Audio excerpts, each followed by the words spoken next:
can suspect that UFOs have already figured this out because they wouldn't be flying around and still have inhabitants. New energy scientists today are attempting to find new ways to define the relationship between electricity, gravity, magnetism, and propulsion. But as history has shown, change does not always come easy. It's like Newton. Why is that apple falling? Nobody ever asked that question before or even tried to come up with an answer. And Newton comes up with something called Newton bucket, or Newton's problem. The only guy that solves it 300 years later is Einstein. So, you know, how smart can we be?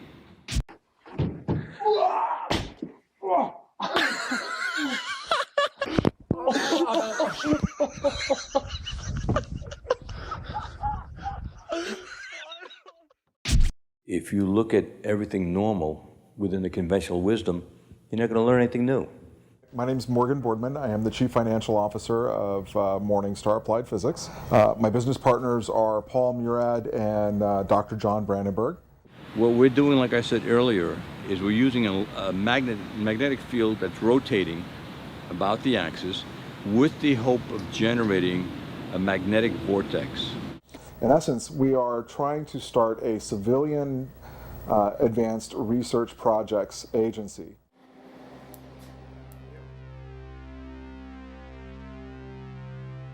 Okay, all right, so basically we have four options. Option one is a retarded potential. Option two is a lagging image, right? Yeah. Option three is pointing vector as a motive for propulsion, or how that may be what's happening, right? Yeah. And that's actually taking angular momentum and changing it into linear momentum if it's working the way we want it to, right? Yeah. Okay, and then the fourth one is that we are somehow either generating and or absorbing gravity waves. You got it. Do we accept Einstein's viewpoint that thou shalt not go faster than the speed of light? If you look at a black hole, the comment is the gravity is so strong that nothing leaves. But it does have something that leaves the black hole, and that is gravity.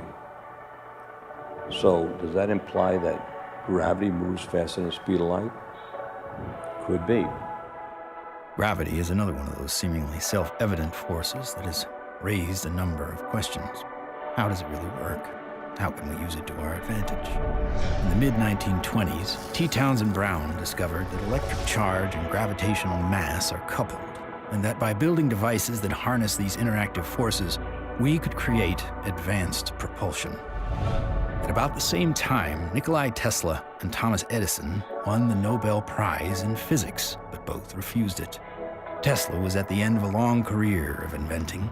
He had advanced technology in the fields of X-ray, radio waves, internal combustion, and of course, atmospheric electricity.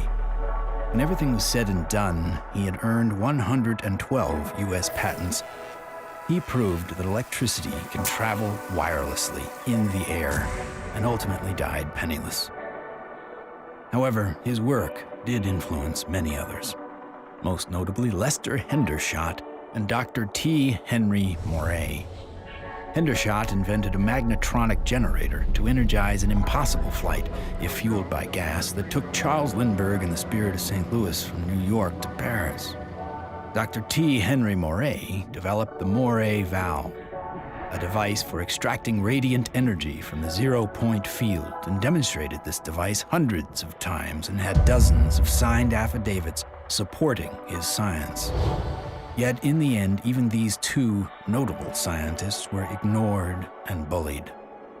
Dr. Moray's device was hammered down and broken into pieces by a competitor, and before he could finish reconstruction, he passed away of natural causes. Hendershot fled to Mexico to continue work, but was found dead at 61 years of age, attributed to suicide. There's all kinds of skullduggery that happened there. I don't think T. Henry Moray ever got a decent chance to ever do anything with that. There is absolutely no question that T. Henry Moray had a system that produced about 50 kilowatts out of a 55-pound box. The conventional electrodynamics model does not allow this to happen. In other words, it doesn't allow you to extract excess energy from the vacuum and use that to power your load. It costs just as much to restore it as was used to destroy it. So we got to put in more than we can ever get out in a load with such a squirrely circuit. And that's the only kind of circuit we've used in power systems since day one. We're still building them. We're still making power systems that deliberately kill them. So we pay the power company to have a giant wrestling match inside his generator and lose. In the 1950s, there were some very provocative articles saying that, oh, electrogravitics is the best thing since sliced bread, how all the aviation companies are now backing electrogravitics, they're all doing experiments on it. Well, within a couple of years, there was no news at all. Once they figured out that they could really control gravity, 1954, it all went black. Do you think the boys in the black projects have solved that problem? Because it sure sounds like it from what the witnesses have told me. I wouldn't know. I wouldn't know. Sorry, but I can't even think about it. I see so many things in my life, it's just hard to say. A local inventor has discovered a way, hear this, to use water to run your car. What Stan shared with me was interesting. In order to run this engine off of water, we've also had to learn the ability to adjust the burn rate of hydrogen to co-equal the fossil fuels. So he applies for a patent, and then he gets a call from actually a visitation by two guys from the Pentagon. The Pentagon flew a lieutenant colonel in last week to look at Meyer's invention. There's talk of possibly using it in the Star Wars defense program and to run Army tanks. But he asked that this become a public patent so that the civilians could benefit from it. And he indicated that if we don't do that, overseas people will. In 1996, Meyer was sued by his investors, who claimed the device was not revolutionary, despite verification of the unique voltage intensifier circuit by the U.S. Patent Office. Meyer was brought to trial, but key evidence was not allowed. His oral testimony was not even recorded due to an audio recorder malfunction, and the judge recessed early for vacation. Later, Meyer made an appeal but was denied. He was found guilty of fraud and ordered to repay his investors, putting an immediate dent on the idea of funding new technology. On March 20th, 1998, Stanley joined his brother and two NATO officials for a dinner meeting. Stan took a sip of cranberry juice, grabbed his neck, ran out of the restaurant, and fell to the ground, saying, "They poisoned me." He fell down after eating at a restaurant nearby where he lived, fell down the parking lot, said, "I've been poisoned," collapsed. And that's on the police report? Yeah. The police report confirms his words. The cause of death was written to be an aneurysm, though he left behind just enough materials for others to piece together his process. The full secrets of his device died with him.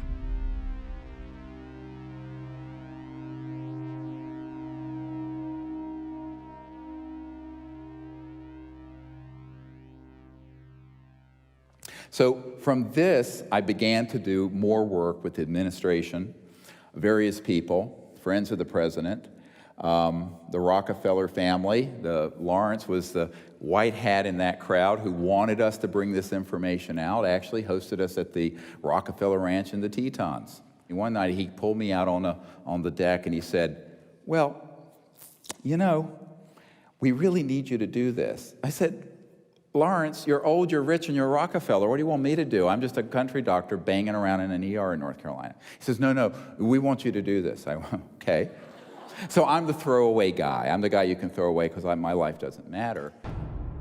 We are back in Rachel, Nevada with our first two distinguished guests. Stephen Greer is a North Carolina doctor. He does a lot more than watch the skies. He fires off messages, and he says that someone or something is responding. Dr. Greer is looking for close encounters of the fifth kind. What, at this minute, do you believe? Our assessment at this point is that there is at least one extraterrestrial civilization which has managed to make its way to our corner of the universe. And number two, that there's no evidence at all that they have hostile intentions towards this planet. And number three, that the priority at this point must be trying to establish some sort of a liaison to them, some sort of a diplomatic liaison to them, and that's what we're working on. Is there a continued cover-up? Yes.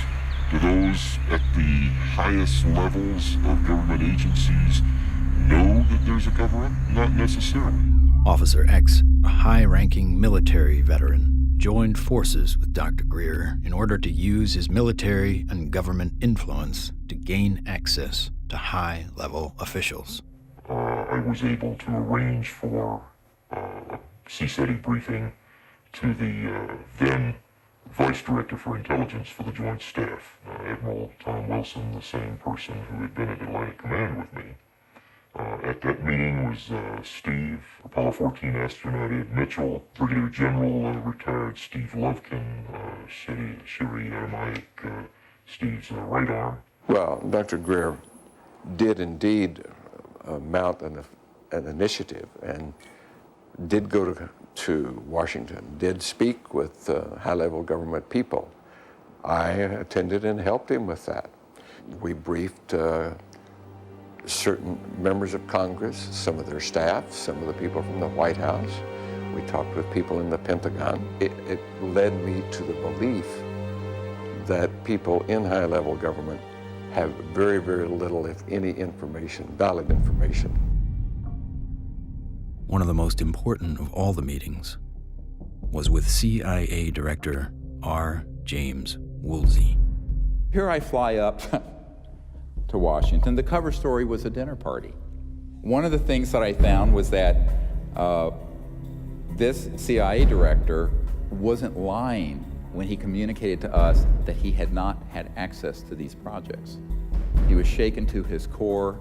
We met for not 20 minutes, almost 3 hours. And by the end of it, I handed him, my hands were shaking, I handed him this document, and it was a position paper recommending executive orders and the things the Clinton administration and he needed to do to get control of this mess. And he looked at it, and he looked at me. He says, yes, he says, but how do we disclose that which we have no access to? And I almost wept. I went, what? Dr. Greer approached many D.C. officials in an attempt to gain an audience. One of the people who took him seriously was former CIA Director Bill Colby. If there's truth in it, there can be a danger in that situation. We've seen that happen in other cases. I said, you have to consider the possibility of some danger to not only your reputation, but to your person. I mean, people do react rather violently to some kinds of charges, or particularly if they're true.